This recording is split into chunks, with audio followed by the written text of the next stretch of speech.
Good morning students, मैं हूं मनोरमा भारद्वाज और आज के इस टॉपिक में, आज के इस वीडियो में हम लोग IUPAC नेमिंग के बारे में पढ़ेंगे। किसी भी व्यक्ति का नाम उस सोसाइटी में उस व्यक्ति की पहचान होती है, ठीक है। इसी तरीके से अगर हम ऑर्गेनिक केमिस्ट्री में बात करेंगे तो बहुत सारे ऑर्गेनिक कंपाउंड्स होते हैं, तो उन सारे ऑर्गेनिक कंपाउंड्स को हम किस तरीके से पहचान सकते हैं, तो उसके लिए IUPAC ने नॉमेनक्लेचर नेमिंग की है कि हर कंपाउंड का अलग अलग नाम होगा जिससे कि कोई भी कंफ्यूजन ना हो।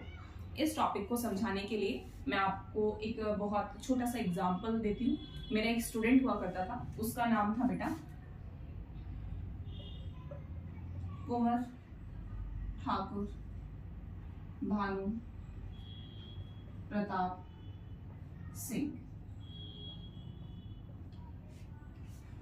बड़ा ही अच्छा नाम है। यहाँ पर अगर हम लोग बात करेंगे बेटा, तो स्कूल में जब कभी भी उसको हम लोग टीचर्स या स्टूडेंट्स या फ्रेंड्स उसको बुलाते थे तो उसको सिर्फ और सिर्फ भानु नाम से बुलाते थे, ठीक है। लेकिन ऑफिशियली डॉक्यूमेंट्स में अगर उसका नाम बात करेंगे तो डॉक्यूमेंट्स में उसका नाम पूरा था कुंवर ठाकुर भानु प्रताप सिंह, ठीक है। यहाँ पर अगर हम लोग बेटा बात करें तो मैं यहाँ पर जो आपको समझाना चाहती हूँ वो ये कि कोई भी किसी का भी जो नाम होता है उससे उसका हम कह सकते हैं सोसाइटी में उसकी पहचान, कि उसका रिलीजन क्या है या उसकी कास्ट क्या है, ये सारी जो चीज़ें हैं वो पता चलती हैं। अगर मैं यहाँ पर बात करूँ बेटा तो नाम को हम लोग मेजरली 3 पार्ट्स में डिवाइड कर देते हैं। पहला रूट वर्ड, नाम के पीछे जो भी चीज़ लगती है बेटा सफिक्स, नाम से पहले जो भी चीज़ लगती है प्रीफिक्स, ठीक है। प्रीफिक्स, रूट वर्ड और सफिक्स, ये चीज हम लोग अच्छी तरीके से जानते हैं कि हम रूट वर्ड को पहले यूज नहीं कर सकते, प्रीफिक्स को बाद में यूज नहीं कर सकते। नाम का एक प्रॉपर ओरिएंटेशन होता है कि आपको किस तरीके से नाम लिखना है। तो इस नाम का सिर्फ और सिर्फ इतना ही लॉजिक है। किसी भी ऑर्गेनिक कंपाउंड की अगर हम लोग बेटा बात करेंगे तो किसी भी ऑर्गेनिक कंपाउंड में उसकी अगर आप नेमिंग करेंगे तो आप उसको भी मेजरली आप वहां पर 3 पार्ट्स में उसको डिवाइड करेंगे, प्रीफिक्स, रूट वर्ड और सफिक्स। अब ये हमने नाम में बताया था जिस तरीके से कि प्रीफिक्स जो है वो भी 2 या 2 से ज्यादा हो सकते हैं, सफिक्स भी 2 या 2 से ज्यादा हो सकते हैं। किस तरीके से अरेंज करते हैं उनके कुछ रूल्स होते हैं जो कि हम आपको जैसे जैसे एग्जाम्पल्स आएंगे उसके हिसाब से रूल्स आपको बताते जाएंगे। अगर मैं यहाँ पर केमिस्ट्री की बात करूंगी बेटा तो सफिक्स को मेजरली आपकी बुक्स में 2 पार्ट्स में क्लासिफाई कर दिया गया है, प्राइमरी सफिक्स और सेकेंडरी सफिक्स, ठीक है। प्राइमरी सफिक्स की अगर बेटा मैं बात करूंगी तो प्राइमरी सफिक्स में होता है एन, इन और आइन, ठीक है। मैं ये मान करके चल रही हूँ कि प्रीवियस नॉलेज के बिहाफ पर आपको ये टॉपिक हल्का हल्का सा आपको पता होना चाहिए। और मैं आपको ये चीज़ बहुत अच्छे से बता देती हूँ वीडियो के स्टार्टिंग में ही कि ये जो टॉपिक है IUPAC naming class 10th 11th 12th और आपके किसी भी कॉम्पिटिटिव एग्जाम का बहुत ही ज़्यादा बेसिक है। तो इस टॉपिक को बहुत ही ज़्यादा ध्यान से पढ़ें, ठीक है। तो अगर मैं बेटा प्राइमरी सफिक्स की बात करूंगी तो वहां पर आप एन, इन या आइन, दैट मीन्स प्राइमरी सफिक्स जो होता है वो ये बताता है कि कोई भी जो आपके पास में दिया गया ऑर्गेनिक कंपाउंड है वो सैचुरेटेड है या अनसैचुरेटेड है। सैचुरेटेड और अनसैचुरेटेड हाइड्रोकार्बन्स किन्हें कहते हैं, आपकी प्रीवियस नॉलेज के बिहाफ पर हल्का सा मैं आपको याद दिलाना चाहूंगी कि आप लोगों ने हाइड्रोकार्बन्स को 2 पार्ट्स में क्लासिफाई किया था on the behalf of sigma and pi bond या पाई इलेक्ट्रॉन, जो भी आप कहना चाहें, saturated hydrocarbons and unsaturated hydrocarbons. अगर बेटा मैं सैचुरेटेड हाइड्रोकार्बन्स की बात करूंगी तो सैचुरेटेड हाइड्रोकार्बन्स वो हाइड्रोकार्बन्स होते थे जहां पर कार्बन और कार्बन के बीच में सिर्फ और सिर्फ सिंगल बॉन्ड होता था, जबकि अनसैचुरेटेड की अगर मैं बात करूंगी तो वहां पर डबल बॉन्ड या फिर ट्रिपल बॉन्ड होना चाहिए था, ठीक है। तो प्राइमरी सफिक्स जो है वो वहां पर बताएगा कि हाइड्रोकार्बन या जो भी आपके पास में ऑर्गेनिक कंपाउंड है वहां पर सैचुरेशन है या अनसैचुरेशन है। अगर सैचुरेशन है तो आप एन यूज करेंगे और अगर अनसैचुरेशन है तो आप इन या फिर आइन यूज करेंगे, ठीक है। अब सेकेंडरी सफिक्स की अगर हम लोग बेटा बात करें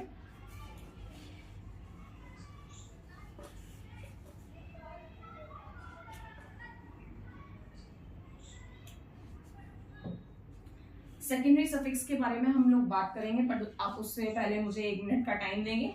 हम लोग पहले रूट वर्ड से निपट के आते हैं। रूट वर्ड की बेटा अगर हम लोग बात करेंगे तो रूट वर्ड होता है कि आपका जो मेन चेन है, कार्बन की जो आप मेन चेन सिलेक्ट कर रहे हैं, उसमें मेन चेन में नंबर ऑफ कार्बन एटम्स कितने हैं, उसके बिहाफ पर आप रूट वर्ड जो है वो लिखते हैं। अगर सिर्फ और सिर्फ एक कार्बन है तो आप उसके लिए मैथ वर्ड यूज करेंगे, 2 कार्बन है एथ वर्ड यूज करेंगे, 3 है रॉक यूज करेंगे, 4 है ब्यूट, 5 पेंट, 6 है हेक्स। नॉर्मली 6 से काम चल जाता है, बट फिर भी 2 सेफ साइड लेकर के चलें।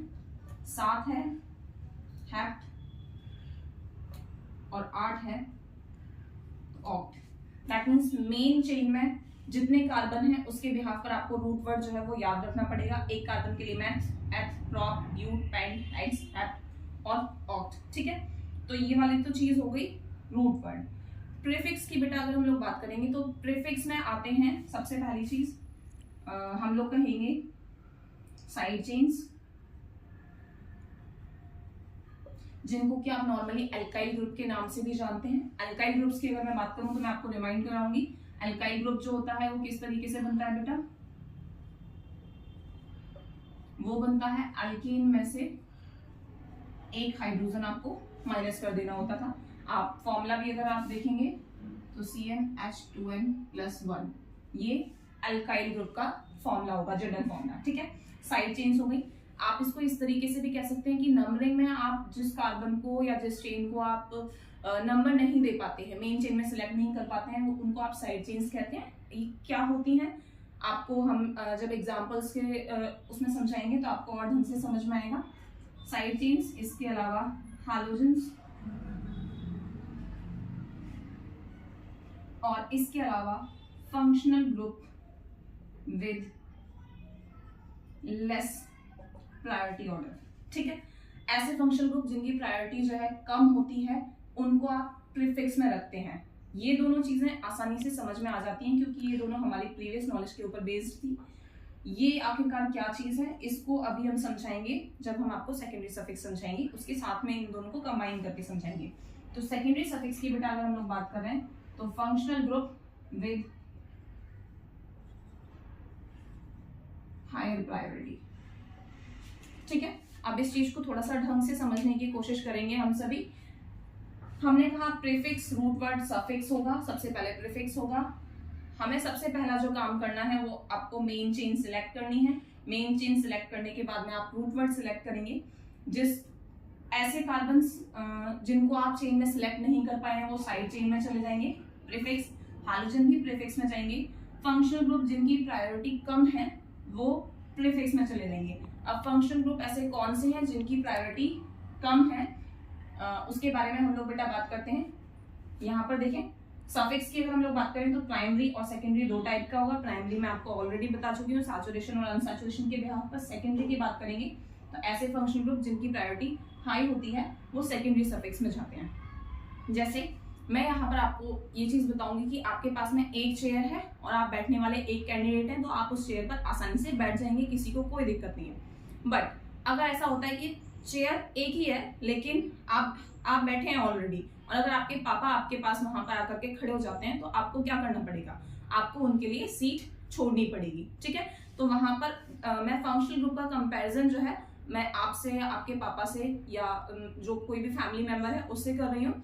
और जो सीट है, ठीक है, वो सीट जो है वो यहाँ पर सफिक्स की फॉर्म में आएगी। ठीक, तो अब इस चीज को आप एग्जाम्पल की फॉर्म में ढंग से समझ सकते हैं। तो इन सभी को चीजों को नोट कीजिए और पॉज कीजिए वीडियो को और फटाफट से नोट कीजिए।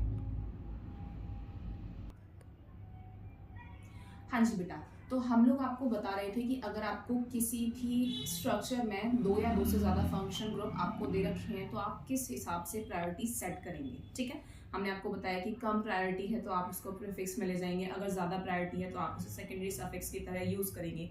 तो आप कैसे यूज करेंगे उसके लिए आपको प्रायोरिटी टेबल दी जाती है। प्रायोरिटी टेबल, प्रायोरिटी ऑर्डर जो है आप लोगों को एनसीईआरटी में 11th क्लास की एनसीईआरटी में पेज नंबर 336 पर दे रखा है। और कब उस मतलब किसी भी फंक्शन ग्रुप को आप प्रीफिक्स की तरह यूज करेंगे तो आप क्या वर्ड यूज करेंगे, सफिक्स की तरह यूज करेंगे तो क्या वर्ड यूज करेंगे, उसके लिए आपको पेज नंबर 337 पर एक टेबल जो है वो दे रखी है, वो आपको लर्न करनी है। मैंने उन दोनों टेबल्स को कंबाइन करके टेबल बनाने की कोशिश की है। अगर आप ऊपर से नीचे की तरफ जाएंगे बेटा तो ये प्रायोरिटी ऑर्डर है। यहाँ पर अगर हम लोग बेटा बात करेंगे तो ये प्रीफिक्स के लिए है, मैं ये लिखना भूल गई हूँ, सॉरी, प्रीफिक्स, और ये जो चीज है वो है सफिक्स के लिए। दैट मीन्स कि अगर कार्बोक्सिलिक एसिड प्रीफिक्स की तरह यूज हो रहा है तो आप उसे कार्बोक्सी वर्ड यूज करेंगे, सफिक्स की तरह यूज हो रहा है तो फिर आप उसके लिए ओइक एसिड यूज करेंगे। ठीक है, तो आप प्रायोरिटी ऑर्डर देखेंगे, सबसे ज्यादा priority COOH, SO3H, COOR, COCl, CONH2, CN। CN और NC में डिफरेंस होता है, ऐसा आप कोऑर्डिनेशन कंपाउंड में पढ़ चुके होंगे। ठीक है, CHO, देन कीटोन CO है, देन अल्कोहल, और देन है आपके पास में एमाइन। अगर हम लोग बेटा बात करेंगे कार्बोक्सिलिक एसिड, COOH, प्रीफिक्स में आप इसे कार्बोक्सी कहेंगे, सफिक्स में आप इसे ओइक एसिड कहेंगे। SO3H की बात करेंगे तो प्रीफिक्स में सल्फो वर्ड यूज करेंगे, सफिक्स के लिए सल्फोनिक एसिड यूज करेंगे। COOR की अगर हम लोग बेटा बात करेंगे तो COOR के लिए आप यूज करेंगे एल्कोक्सी कार्बोनाइल, और इसके लिए आप सफिक्स यूज करेंगे, जो यूज करेंगे आप OAT यूज करेंगे। अगर हम लोग बेटा यहाँ पर बात करें COCl की, तो COCl की अगर हम लोग बात करेंगे तो ये होते हैं कार्बोनाइल क्लोराइड। अगर हम कार्बोनाइल क्लोराइड्स की बात करेंगे तो उनको आप प्रीफिक्स में क्लोरोकार्बोनाइल कहेंगे, सफिक्स के लिए आप ऑयल क्लोराइड वर्ड यूज करेंगे। CONH2 एमाइड ग्रुप होता है, एमाइड ग्रुप अगर प्रीफिक्स में आ रहा है तो आप इसे कार्बामोइल कहेंगे, अगर सफिक्स में आ रहा है तो आप इसे अमाइड कहेंगे। CN की अगर हम लोग बात करेंगे तो ये है साइनाइड ग्रुप, प्रीफिक्स में साइनो वर्ड यूज होगा बेटा, सफिक्स में नाइट्राइल वर्ड यूज होगा। एल्डिहाइड के लिए अगर हम लोग बात करेंगे तो एल्डिहाइड दैट मींस CHO, इसके लिए आप फॉर्माइल वर्ड यूज करेंगे प्रीफिक्स में, AL वर्ड यूज करेंगे सफिक्स में। हम लोग बेटा यहाँ पर बात करेंगे कीटोन की, तो C+O, और दोनों तरफ मैंने यहाँ पर बॉन्ड छोड़ा है, यहाँ पर दोनों तरफ कार्बन से अटैच होना कंपलसरी है। अगर कार्बन से अटैच नहीं होता है तो फिर फंक्शन ग्रुप बदल जाता है। ठीक है, तो उसके लिए आप प्रीफिक्स ऑक्सो या फिर कीटो यूज करते हैं, जबकि सफिक्स में आप उसके लिए ओन यूज करते हैं। ठीक, देन है अल्कोहल OH, अगर प्रीफिक्स में जा रहा है तो आप इसे हाइड्रोक्सी कहेंगे, सफिक्स में जा रहा है तो फिर आप इसे ऑल कहेंगे। NH2 की अगर हम लोग बेटा बात करेंगे तो एमीन है, इसको अगर आप प्रीफिक्स में अगर जा रहा है तो आप इसे एमिनो कहेंगे, सफिक्स में जा रहा है तो आप इसे एमीन कहेंगे। इसके अलावा हम लोग बेटा यहाँ पर दो और डाल दीजिए, डबल बॉन्ड और ट्रिपल बॉन्ड। तो डबल बॉन्ड की प्रायोरिटी ट्रिपल बॉन्ड से ज्यादा होती है। ठीक है, डबल बॉन्ड और ट्रिपल बॉन्ड कभी भी प्रीफिक्स में नहीं जाते हैं, क्योंकि हम आपको बता चुके हैं कि ये हमेशा प्राइमरी सफिक्स की तरह यूज किए जाते हैं। तो इन और आइन वर्ड आप यूज करेंगे, यहाँ पर किसी को कोई दिक्कत नहीं होनी चाहिए। एक चीज जो बहुत ज्यादा नोट करने वाली है आप लोगों के लिए वो ये कि कुछ बच्चों की राइटिंग कर्सिव होती है और बहुत प्यारी राइटिंग होती है, मुझे मतलब इस चीज से कोई एतराज नहीं है। पर जब कभी भी बेटा आप AL और OL, दैट मीन्स जब कभी भी आप नेमिंग करेंगे तो आप हमेशा ध्यान रखेंगे कि CHO और OH आपके दिमाग में, ठीक है आपने बिल्कुल कहा कि मतलब एल्डिहाइड है और AL आ गया, ठीक है, बट AL और OL कभी कभी वो कर्सिव में आपका O जो है वो A जैसा नजर आ जाता है। तो आपने जो भी लिखा है उस चीज से कोई मतलब नहीं है, बोर्ड में टीचर को जो समझ में आता है और अगर वो सही समझ में आ रहा है तो उसके अकॉर्डिंग होगा।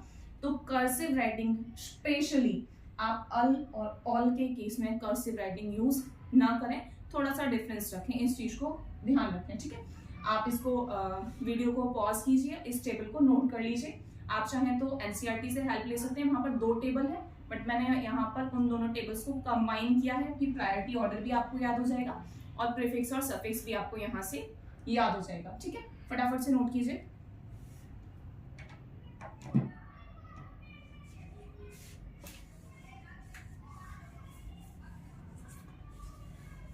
चलिए अब हम कुछ एग्जाम्पल्स देखते हैं, क्योंकि अभी तक आप लोगों को लग रहा होगा कि पता नहीं क्या ही समझाया जा रहा है।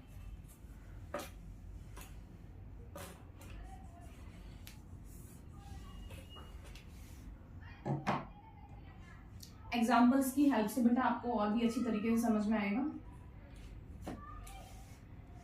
बहुत बेसिक, बहुत बच्चों वाला एग्जाम्पल, CH4।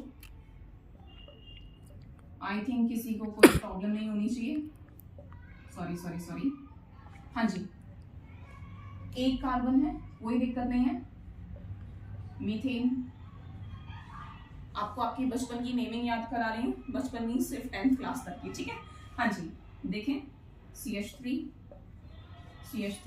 अगर मैं यहाँ पर बात करूँ 1 2 कर लीजिए या 1 2 कर लीजिए, कोई फर्क नहीं है।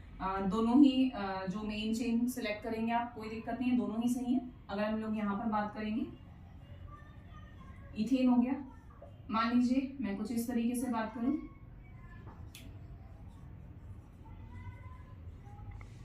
इथीन हो गया, कोई दिक्कत नहीं है।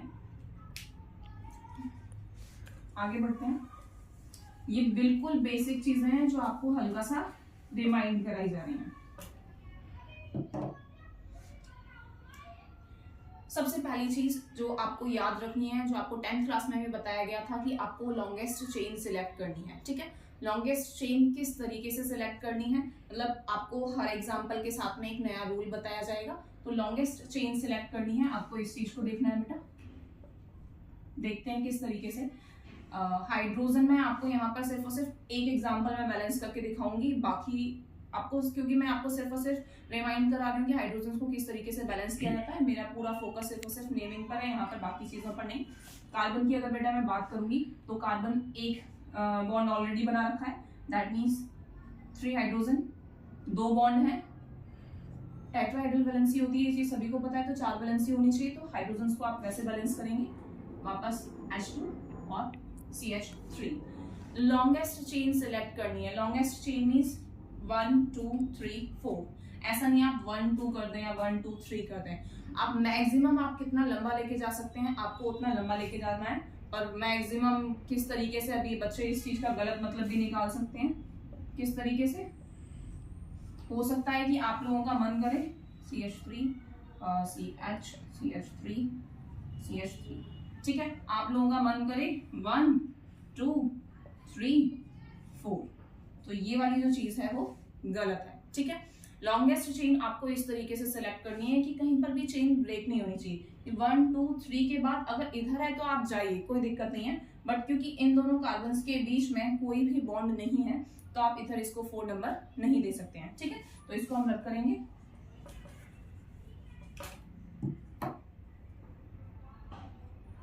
ठीक, चलिए फटाफट से देखते हैं। आप इसको 1 2 3 4, ठीक। नंबरिंग आप करें ना करें, आपको मतलब बोर्ड में इस चीज से कोई मतलब नहीं है। हमें सिर्फ और सिर्फ बोर्ड में आपको एक कंपाउंड दिया गया होता है और आपसे कहा गया होता है कि इसकी नेमिंग बताइए, ठीक है। आपको मार्क्स जो है वो नेमिंग के बिहाफ पर ही मिलेंगे। बट अगर इतना सिंपल की बात करें तो कोई दिक्कत नहीं है, बट जैसे जैसे कॉम्प्लिकेशंस बढ़ते जाते हैं वैसे वैसे क्या होता है कि नेमिंग में गड़बड़ होने के चांसेस बहुत ज्यादा बढ़ जाते हैं, ठीक है। और अगर नेमिंग में गड़बड़ होने के चांसेस बढ़ जाते हैं तो कुछ बच्चे ऐसे भी होते हैं ना, कुछ केसेस कि मतलब टीचर को भी सोचना पड़ता है कि मैं इसको कहाँ पे मार्क्स दूं जिससे आधे नंबर से शायद ये पास हो जाए। तो उस केस में आप लोग नेमिंग करना सीखें कि एटलीस्ट आपकी कॉपी में इतना तो लिखा हुआ हो कि टीचर को आपको मार्क्स देने में कोई प्रॉब्लम ना हो।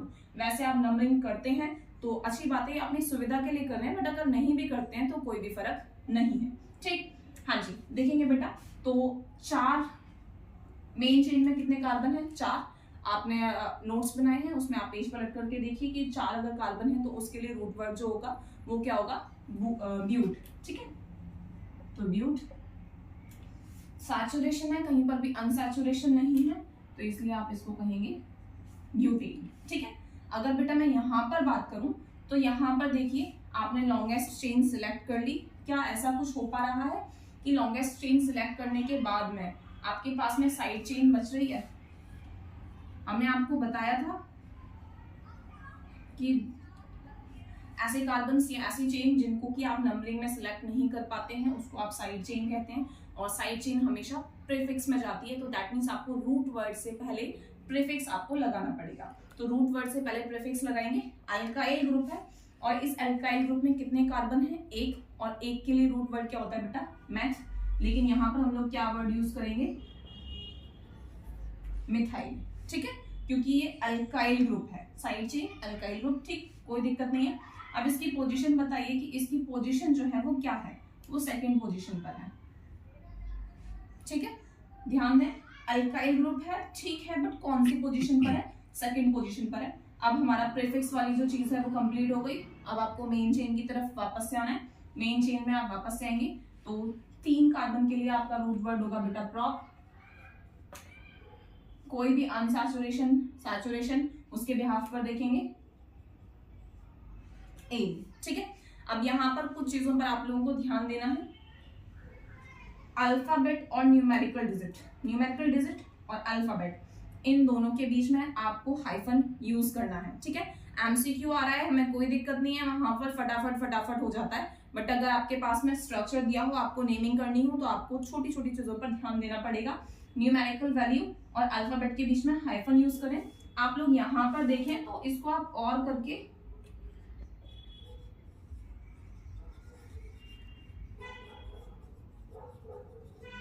इस तरीके से भी लिख सकते हैं, ठीक है, मतलब कि अल्फाबेट्स के बीच में आप गैप नहीं छोड़ेंगे तो भी कोई फर्क नहीं है, ठीक है, बट अगर आप गैप छोड़ते हैं तो उससे आपको पढ़ने में थोड़ी सी सुविधा होती है, बाकी और कोई फर्क नहीं है। बट ये चीज ध्यान दें कि अल्फाबेट्स और न्यूमेरिकल्स और अल्फाबेट्स के बीच में हाइफन आएगा।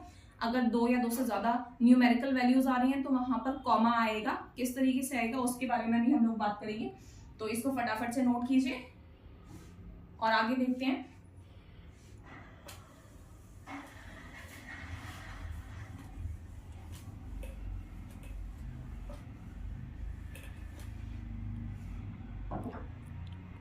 हाँ जी, जैसा मैंने आपको अभी पिछला वाला एग्जांपल दिया था, मैंने चेन इस तरीके से सिलेक्ट कर ली थी। आप चाहते तो 1 2 3 भी कर सकते थे, कोई फर्क नहीं था, लेकिन मैं यहाँ पर अब दूसरा एग्जांपल देती हूँ और उससे हम दूसरे एग्जांपल से एक नई चीज, एक नया रूल जो है वो सीखेंगे। वो क्या है? इसमें मैं आपको हाइड्रोजन बैलेंस करके नहीं दिखा रही हूँ, ठीक है। उस एग्जाम्पल की अगर हम लोग बेटा बात करेंगे तो लोएस्ट सम रूल के नाम से आप उसे जानते हैं। लोएस्ट सम रूल की अगर हम लोग बेटा बात करेंगे तो लोएस्ट सम रूल क्या चीज है? लोएस्ट सम रूल ये है कि आपने मेन चेन सिलेक्ट की, बट आप मेन चेन इस तरीके से सिलेक्ट करेंगे बेटा कि जो भी आपके प्रीफिक्स या सफिक्स वाली जो चीज है, तो जो उनके अल्फाबेट्स आएंगे आप उनको, उनके नंबर्स को ऐड करेंगे और उनके नंबर्स को ऐड करके वैल्यू जो है वो कम से कम आनी चाहिए, ठीक है। अब ये मैंने क्या बोल दिया कुछ समझ में नहीं आया, एक आधा एग्जांपल देखते हैं, उससे आपको ढंग से समझ में आएगा। जैसे कि अगर मैं बात करूं बेटा, आपके पास में यहाँ पर 2 ऑप्शन है, 1 2 3 4। ऑप्शन नंबर 1, आप इसकी नंबरिंग जो है वो इस तरीके से कर सकते हैं। कुछ बच्चे कहेंगे मैम 1 2 कर लेते हैं, 1 2 3 4, ठीक है। आप 1 2 3 नहीं जा सकते क्योंकि हमें पता है कि भाई 4 की चेन हमारे पास है।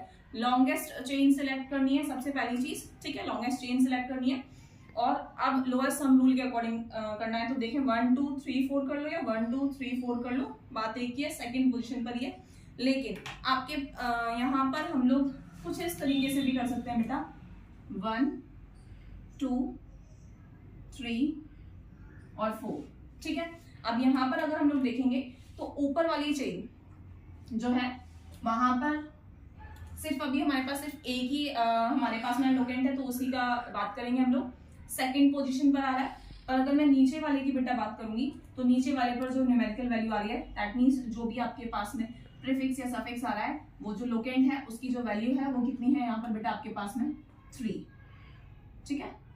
और आपको क्या करना है, lowest sum rule, that means की वैल्यू जो है वो कम से कम आनी चाहिए, कम से कम आनी चाहिए, दैट मींस 2 वाली जो चीज है वो सही है और 3 वाली जो चीज है वो गलत है। दैट मीन्स आप इस चेन को सिलेक्ट नहीं करेंगे, ठीक है, क्योंकि अभी स्टार्टिंग है, इसलिए मैं आपको सही और गलत दोनों तरीके से आपको सिलेक्ट करके बता रही हूँ। बट आपको सिर्फ और सिर्फ अगर आप चेन सिलेक्ट करके दिखा रहे हैं तो आप सिर्फ सही वाली ही सिलेक्ट करेंगे, क्योंकि एग्जामिनर के पास आपकी कॉपी को चेक करने के लिए इतना टाइम नहीं है, ठीक है। तो यहाँ से इस चीज को आप मिटा देंगे, ये चीज सिर्फ और सिर्फ आपको समझाने के लिए बताई गई थी बेटा। ठीक, तो देखेंगे ऑब्वियसली बात है, ये साइड चेन है, साइड चेन है, कितने की साइड चेन है बेटा 1 की। इसकी पोजीशन बताएंगे आप, 2 पर मिथाइल है, ब्यूटेन। क्लियर है सभी को? देखें सेकंड पोजीशन पर एक कार्बन की साइड चेन, मेन जो चेन है उसमें नंबर ऑफ एटम्स की अगर हम लोग बेटा बात करेंगे तो वो 4 हैं, उसके लिए ब्यूट वर्ड आएगा। और आप लोगों के पास में यहाँ पर कोई भी इन या आइन वाला, दैट मीन्स कोई भी अनसैचुरेशन नहीं है, तो आप लोगों ने यहाँ पर एन वर्ड यूज किया है। तो इस ऑर्गेनिक कंपाउंड का जो नाम होगा वो होगा 2 मिथाइल ब्यूटेन। हाँ जी, आपने नोट कर लिया होगा। एक और एग्जांपल देखते हैं बेटा, ठीक है। अगर मैं यहाँ पर चेन की बात करूंगी 1 2 3 4, ऑप्शन नंबर 1, 1 2 3 4, ऑप्शन नंबर 2। अब आप ऑब्वियसली बात है फटाफट से मैं 1 मिनट का टाइम दे रही हूँ आपको, 1 मिनट नहीं 1 सेकेंड का, फटाफट बताएं कि कौन सी वाली चेन सही है। ऑब्वियसली बात है ये वाली जो चेन है वो सही है, ये वाली जो नंबरिंग है वो गलत है। तो अब हम लोग बेटा बात करेंगे, ये है फंक्शनल ग्रुप, ठीक है। और फंक्शनल ग्रुप में आपके पास में सिर्फ और सिर्फ एक फंक्शनल ग्रुप है, सीट की या प्रायोरिटी की कोई बात नहीं है, तो आप इसको ही जस्ट सिंपल सफिक्स की फॉर्म में यूज करेंगे। कोई भी आपके पास में प्रीफिक्स नहीं है तो आप लोग 4 के लिए यूज करेंगे बेटा ब्यूट,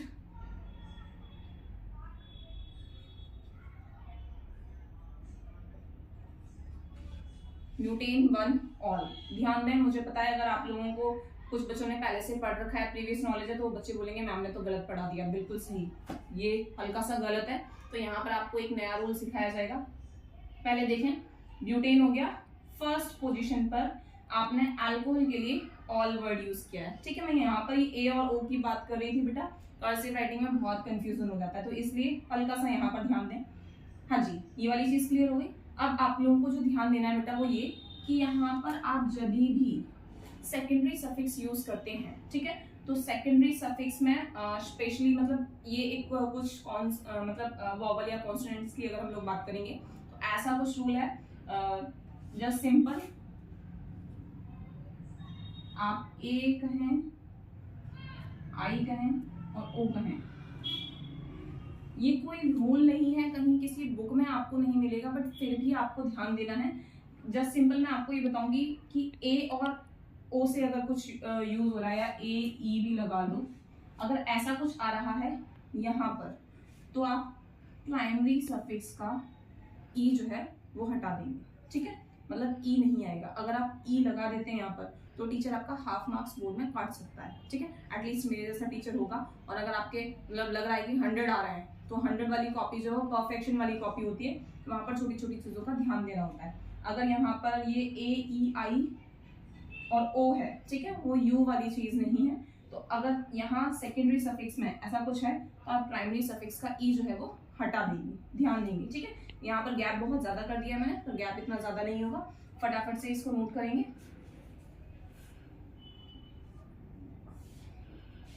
आगे और एग्जांपल देखेंगे बेटा।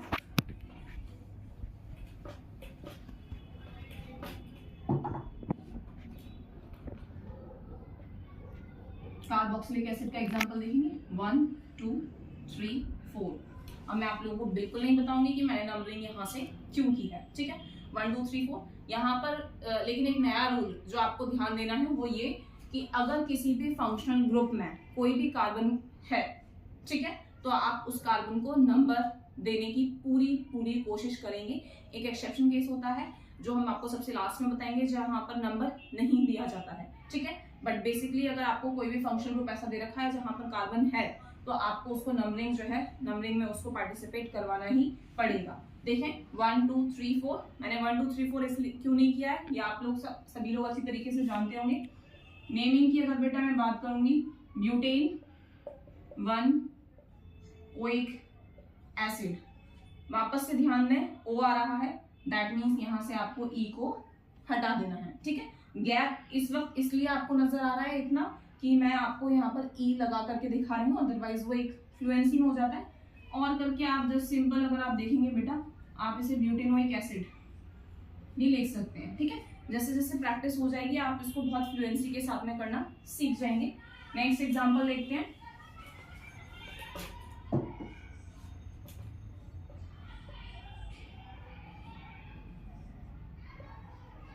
One two three, propane two on, इसका कॉमन नेम एसीटोन है। ठीक है, यहां पर किसी को कोई दिक्कत नहीं होनी चाहिए। ई क्यों हटाया है या क्या कैसे किया है, आपके पास में कार्बन डबल बॉन्ड O है, कीटोन है। कीटोन क्यों है, क्योंकि ये वाला जो कार्बन है इसके दोनों तरफ कार्बन एटम से ही अटैच्ड है, तो यहाँ पर ये कीटोन है और कीटोन के लिए हम लोग जो है क्या सफिक्स यूज करते हैं, ओन सफिक्स जो है हम लोग यूज करते हैं। ठीक है, एक एल्डिहाइड का एग्जांपल और देखें।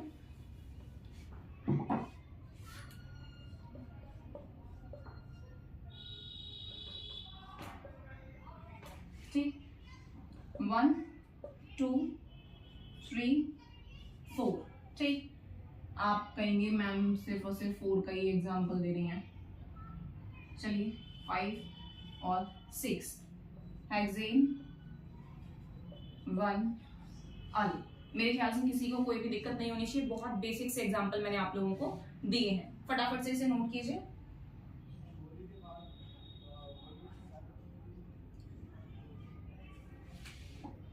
अगर बेटा मैं पहले इसको मिटा देते हैं, अगर मैं इसी चेन में बात करूं कि इसी चेन में अगर कोई साइड चेन भी आ जाती है तो आप लोग क्या करेंगे। ठीक है, मान लीजिए कुछ इस तरीके से वाली चीज हो, मैं अब यहाँ पर हाइड्रोजन को बैलेंस करके दिखा दूं, बड़ा कंफ्यूजन हो जाता है बच्चों को। 1 2 3 4, 1 2 3 4, 4 और 4। ठीक है, यहाँ पर अगर बेटा मैं बात करूं तो आप लोगों को अब लॉन्गेस्ट चेन भी सिलेक्ट करनी है, लोएस्ट सम रूल भी लगाना है, और मैंने आपको तीसरा रूल बताया कि अगर किसी मतलब कार्बन में फंक्शन मतलब किसी फंक्शन ग्रुप में कार्बन है तो आपको उसको भी नंबर देना है। ठीक है, तो आपको उसके अकॉर्डिंग देखना है। तो आप देखेंगे पहले 1 2 3 4 5 6, आपको 6 कार्बन का चेन आपको नजर आ रहा है। इसके अलावा देखिए 1 2 3 4 5, इसका मतलब हमें 5 वाले पे तो जाना नहीं है।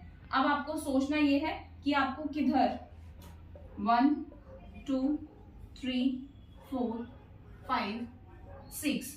ठीक है, ऑप्शन नंबर 1 2 3 4 5 6, ऑप्शन नंबर 2 ये वाली चीज हो सकती है। अब आपको बेटा खुद सोचना है कि आपको क्या करना है। सबसे पहली चीज, प्रायोरिटी आप किसे देंगे, प्रायोरिटी आप फंक्शनल ग्रुप को देंगे, इसको देंगे, कम से कम कार्बन पर आपको इसको आना चाहिए। इसके अलावा लोएस्ट सम रूल भी अप्लाई करने की कोशिश करेंगे, 1 + 4। ठीक है, इसके अकॉर्डिंग 5 होगा। नीचे वाली चेन के अकॉर्डिंग देखेंगे, इस कार्बन पर है 3 और 6 वाले कार्बन पर है 6, तो 3 + 6 कितना हो जाएगा 9। दोनों के अकॉर्डिंग, दोनों ही रूल्स के अकॉर्डिंग सैग नहीं हो रहा है, दैट मींस फंक्शन ग्रुप को कम से कम नंबर भी देना है, लोएस्ट सम रूल भी अप्लाई करके देखना है। इसलिए ये वाली चेन सही है और ये वाली जो चेन है वो गलत है। प्रीफिक्स में चला जाएगा बेटा ये 4 पर मिथाइल हेक्सेन 1 अल। आप हेक्सेन 1 अल ना करते सिर्फ और सिर्फ इसको आप हेक्सेनल भी कर सकते हैं, मिथाइल हेक्सेनल। ठीक है, कोई दिक्कत नहीं होनी चाहिए, फटाफट से नोट कीजिए।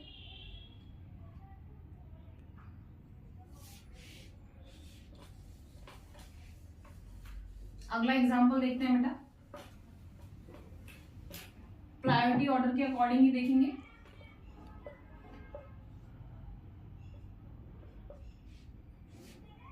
हाइड्रोजन्स देखें बेटा, हाँ जी, लॉन्गेस्ट चेन हमें समझ में आ रहा है बेटा 4 की ही होगी। ठीक है, 1 2 3 4 पर किस साइड से आपको अपनी प्रायोरिटी टेबल जो है उस पर जाना पड़ेगा। आपको देखना पड़ेगा कि डबल बॉन्डेड जो कार्बन एटम है, डबल बॉन्ड उसकी प्रायोरिटी ज्यादा है या ट्रिपल बॉन्ड की प्रायोरिटी जो है वो ज्यादा है। तो हम लोग जानते हैं कि किसकी ज्यादा है, फटाफट देखिए, डबल बॉन्ड की ज्यादा है। डबल बॉन्ड की अगर प्रायोरिटी ज्यादा है तो दैट मीन्स आप कोशिश करेंगे जिसकी प्रायोरिटी ज्यादा है उसको आप कम से कम नंबर दे पाए। अगर मैं नंबरिंग की बात करूंगी तो यहाँ पर बेटा 1 और 2 के बीच में है तो इसका नंबर 1 गिना जाएगा, 3 और 4 के बीच में है तो इसका जो नंबर है वो 3 गिना जाएगा। ठीक है, तो आप यहाँ पर देखेंगे तो ये वाला जो रूल है, मतलब ये वाली जो चेन है वो सही है और ये वाली जो चेन है वो गलत है, ठीक है। वैसे भी देखेंगे तो 1 + 3 और 2 + 4 आप लोअर सम रूल भी देख सकते हैं, बट कुछ रूल्स में आपको प्रायोरिटी सेट करनी पड़ जाती है। आपको फंक्शनल ग्रुप वाला जो रूल है उस रूल को आपको ज्यादा प्रेफरेंस देनी है in comparison to lower sum rule, ठीक है। हालांकि दोनों मतलब बहुत ज्यादा इंपॉर्टेंट है। फिलहाल देखेंगे बेटा कोई भी प्रीफिक्स हमारे पास नहीं है। अच्छा यहाँ पर ये चीज मत सोचिएगा कि भाई अगर मतलब एन जो है उसकी प्रायोरिटी सॉरी आइन ट्रिपल बॉन्ड जो है उसकी प्रायोरिटी कम है तो आप उसको प्रीफिक्स में ले जाएंगे, नहीं। मैंने आपको बिल्कुल स्टार्टिंग में बताया था कि जो प्राइमरी सफिक्स जो होते हैं उसमें एन इन आइन तीनों ही आते हैं, ठीक है। अगर किसी की प्रायोरिटी कम हो गई तो इसका मतलब ये नहीं कि वो प्रीफिक्स में चला जाएगा। एन इन और आइन हमेशा सफिक्स में ही रहेंगे। तो देखते हैं रूट वर्ड देखेंगे बेटा ब्यूट, एन अपने आप हट जाएगा क्योंकि अब हमारे पास में अनसैचुरेशन आ चुका है। तो आप लोग यहां पर क्या करेंगे 1 इन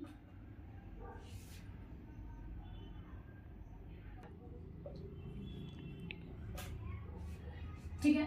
देखें बेटा फटाफट से ड्यूट 1 और 2 के बीच में है तो उसकी पोजीशन 1 गिनी जाएगी, तो 1 और 2 के बीच में तो 1 इन, 3 और 4 के बीच में आइन है, ठीक है। लेकिन आपको एक और चीज वो जो मैंने आपको वो ई हटाने वाला सीक्वेंस बताया था वो वाई के केस में भी होगा, आप लोग वो वहां पर वाई भी ऐड कर लेंगे, ठीक है। तो यहाँ से भी ये ई जो है वो हट जाएगा। तो देखेंगे फटाफट से 4 की चेन है, फर्स्ट पोजीशन पर इन आ रहा है और थर्ड पोजीशन पर आइन आ रहा है। मेरे ख्याल से ये चीज सभी को क्लियर होगी।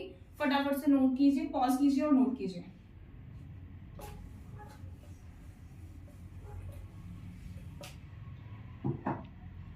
नेक्स्ट एग्जांपल देखते हैं बेटा।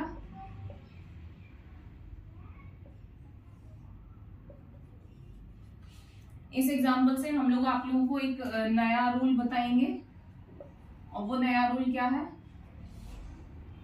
Longest chain. ऑब्वियस सी बात है कि मैम 4 हमें नजर आ रहा है, बट कौन सी लॉन्गेस्ट चेन 4 की है।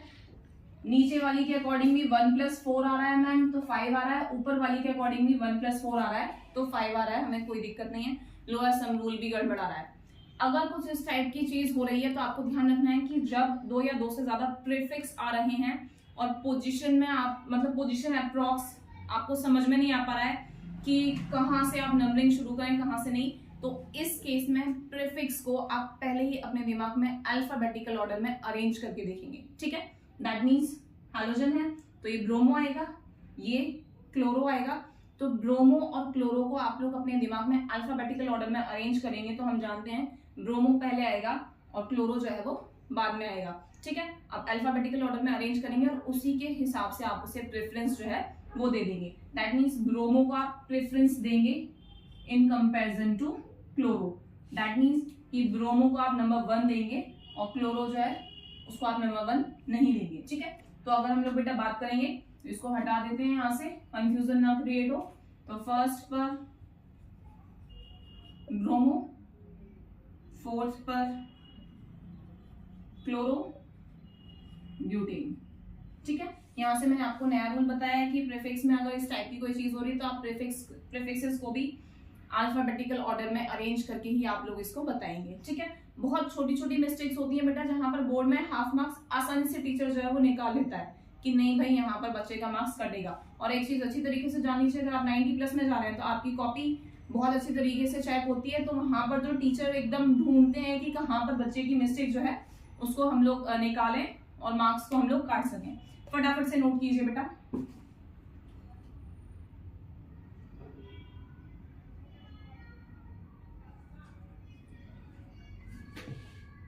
हाँ जी, अब हम लोग जो है उस एग्जाम्पल की बात करेंगे जहां पर हमने आपको बताया था कि बैठने वाले 2 लोग हैं, किसको सीट खाली करनी पड़ेगी और प्रायोरिटी ऑर्डर वाली जो टेबल है उसके बिहाफ पर बेटा हम लोग देखते हैं एक आधा एग्जाम्पल।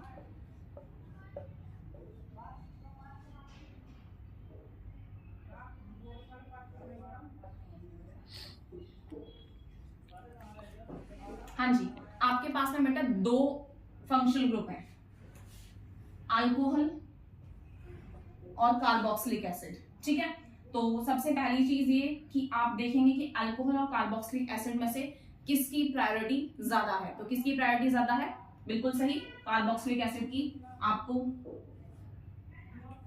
नंबरिंग में कोई भी दिक्कत नहीं होनी चाहिए।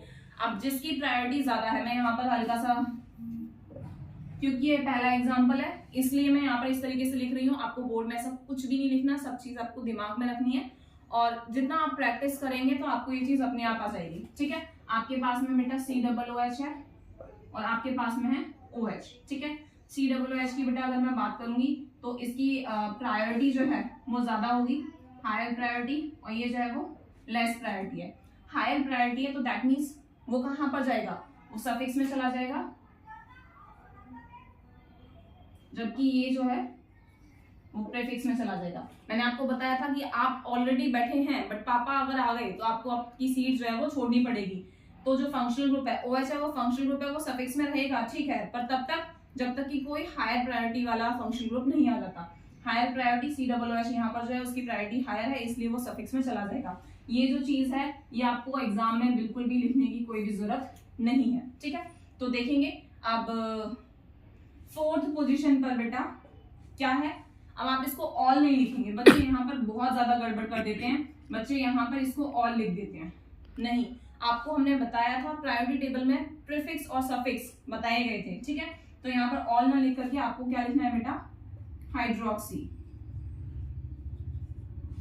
ठीक है, इसके बाद तो सिंपल है, ब्यूटेन 1 ओइक एसिड। ठीक, जो लेस प्रायोरिटी वाला है वो प्रीफिक्स में चला गया, देन रूट वर्ड, फिर आपने बताया सैचुरेशन है, अनसैचुरेशन है, और हायर प्रायोरिटी जो है वो सेकेंडरी सफिक्स में जाएगा। क्लियर है, फटाफट से नोट कीजिए।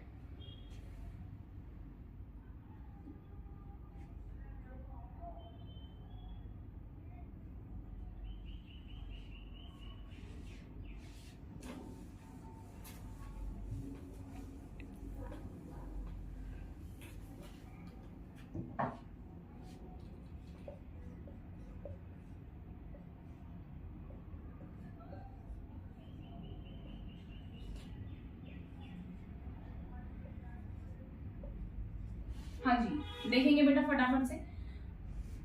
इसकी अगर हम लोग बेटा बात करेंगे तो यहाँ पर भी आपको नजर आ रहा होगा कि दो फंक्शनल ग्रुप्स हैं। कार्बोनाइल ग्रुप जो है उसके दोनों तरफ कार्बन एटम्स हैं, तो दैट मीन्स यहाँ पर आपके पास में एक हो गया कीटोन सॉरी, और COOH है, तो दैट मीन्स एक हो गया आपके पास में कार्बोक्सिलिक एसिड। तो अब मैं आपको टेबल बना के बिल्कुल नहीं दिखाऊंगी, आपको अपने दिमाग में खुद से सेट रखना है। ठीक है, क्या सेट रखना है कि प्रायोरिटी किसकी ज्यादा है, कार्बोक्सिलिक एसिड की या फिर कीटोन की। तो हम लोग जानते हैं कि कार्बोक्सिलिक एसिड की प्रायोरिटी जो है वो ज्यादा है। तो नंबरिंग आप कहां से करेंगे बेटा, यहां से करेंगे।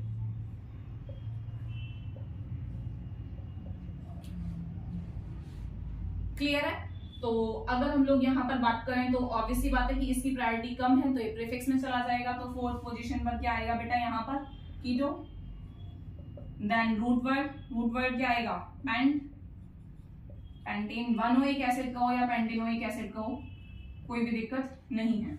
मेरे ख्याल से अभी जो भी हमने आपको नोट्स के फॉर्म में जो भी चीजें प्रोवाइड की थी वो उनको आपको किस तरीके से यूज करना है, आप जितने ज्यादा एग्जाम्पल सॉल्व करेंगे आपको उतना ही ज्यादा अच्छी तरीके से समझ में आएगा। तो मेरे ख्याल से आपको इन एग्जाम्पल्स से समझ में आ गया होगा कि आपको दो से ज्यादा अगर आपको फंक्शन ग्रुप दे रखे हैं तो आपको प्रायोरिटी टेबल के अकॉर्डिंग उनको कैसे एडजस्ट करना है। इसे फटाफट से नोट करें, फिर आगे देखते हैं।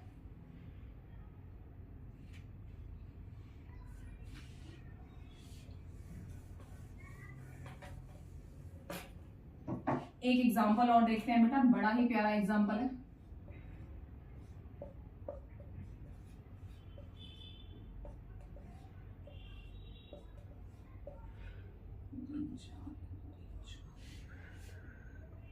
हाँ जी, देखेंगे बेटा, ऑब्वियसली बात है कार्बोक्सिलिक एसिड भी है और अल्कोहल भी है, तो किसकी प्रायोरिटी ज्यादा होगी, कार्बोक्सिलिक एसिड की प्रायोरिटी जो होगी वो ज्यादा होगी।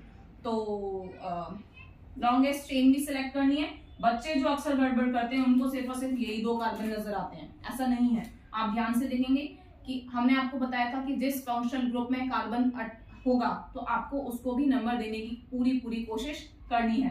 तो ऑब्वियसली बात है 1 2 3 4, कुछ बच्चे 1 2 3 4 भी कर सकते हैं, तो ऑब्वियसली बात है कोई फर्क नहीं है। यहाँ पर कार्बोक्सिलिक आप किसी को भी कहीं से भी कर लीजिए। तो यहाँ पर अगर बेटा मैं बात करूंगी तो यहाँ पर क्या चीज होगी,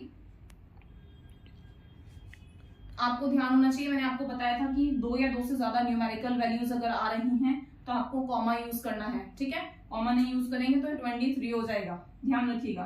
तो 2,3 हाइड्रोक्सी, गड़बड़ हुई, कुछ गड़बड़ हुई। क्या गड़बड़ हुई? अगर एक है हाइड्रोक्सी कोई दिक्कत नहीं, बट अब यहाँ पर कितने हाइड्रोक्सी हैं? 2, तो आप लोग क्या वर्ड यूज करेंगे बेटा? डाई, ठीक है। और यहाँ पर इसको आप स्मॉल h बना देंगे, डाई हाइड्रोक्सी, ठीक। आगे देखेंगे 4 की चेन है बेटा, ब्यूटेन 1,4, वापस से डाइओइक एसिड। यहां से आपको 2 नई चीजें पता चल रही हैं। अभी यहाँ पर भी कुछ गड़बड़ है, हल्की सी गड़बड़, उसको हम करेक्ट करेंगे। क्या चीज? हमने आपको बताया था कि अगर यहाँ पर सफिक्स में वही वाली चीज ओ आ रहा है तो हम ई को हटा देते थे, ठीक है। लेकिन अभी यहाँ पर सफिक्स में ओ नहीं, ओ से पहले क्या आ रहा है? डी। इसका मतलब इस केस में आप लोगों को ई को नहीं हटाना है, इस चीज का ध्यान रखेंगे, ठीक है। तो सबसे पहली चीज क्या, 2 न्यूमेरिकल वैल्यूज हैं तो आपको उनके बीच में कॉमा लगाना पड़ेगा। 2 अगर जैसे 2 है तो आपने डाई वर्ड यूज किया, 3 है तो आप ट्राई वर्ड यूज करेंगे, चाहे वो प्रीफिक्स में हो या सफिक्स में हो। मतलब 2 या 2 से ज्यादा अगर सेम चीजें आ रही हैं तो आप प्रीफिक्स में भी डाई यूज करेंगे, डाई ट्राई या टेट्रा जो भी है। इसी तरीके से सफिक्स में भी आप डाई ट्राई या फिर टेट्रा यूज करेंगे। तो देखेंगे फटाफट से, 4 की चेन थी बेटा, ब्यूटेन आ गया, आपने प्रीफिक्स का भी काम कर दिया कि 2nd और 3rd पोजीशन पर डाइहाइड्रोक्सी ब्यूटेन, 1st और 4th पोजीशन पर डाइओइक एसिड। मेरे ख्याल से ये चीज सभी को क्लियर होगी। फटाफट से इसे नोट करें पॉज करके, आगे बढ़ते हैं बेटा।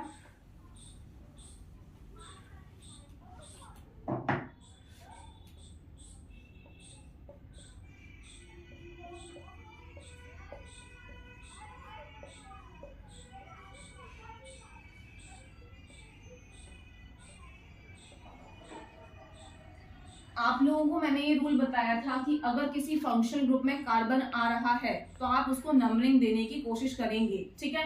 बट अगर हम लोग यहाँ पर देखें बेटा तो 1 2 3 4 5, 1 2 3 4, 1 2 3 4, 1 2 3 4 5, आप कितना भी करके कुछ भी कोशिश कर लीजिए, आप तीनों ही एल्डिहाइड के जो फंक्शनल ग्रुप के जो कार्बन एटम्स हैं उनको आप नंबर नहीं दे पा रही हैं। तो इस केस में आप क्या करेंगे, मतलब क्योंकि भाई तीनों की प्रायोरिटी तो सेम है, CHO CHO CHO, तीनों ही एल्डिहाइड, तो आप किसको लेंगे और किसको छोड़ेंगे? तो यहाँ पर आपको क्या करना है, आपको किसी को भी नहीं लेना है। तो आप चेन किस तरीके से सिलेक्ट करेंगे बेटा? 1 2 3, ठीक।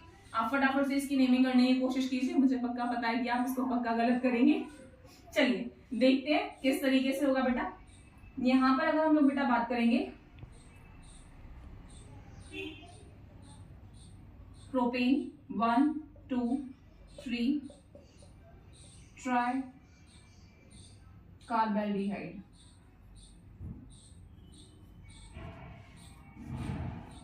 हमने यहाँ पर अल वर्ड यूज नहीं किया है, ठीक है। अगर जो भी हमारे पास में एल्डिहाइड है, अगर आप उसके कार्बन को नंबरिंग में सिलेक्ट नहीं कर पा रही हैं तो आप उसके लिए कार्बेल्डिहाइड वर्ड जो है वो यूज करेंगी, ठीक है। और यहाँ पर मैंने 1 2 3 नंबर्स जो हैं वो किस लिए दिए हैं, क्योंकि 1st पोजीशन, 2nd पोजीशन और 3rd पोजीशन पर है, ठीक है।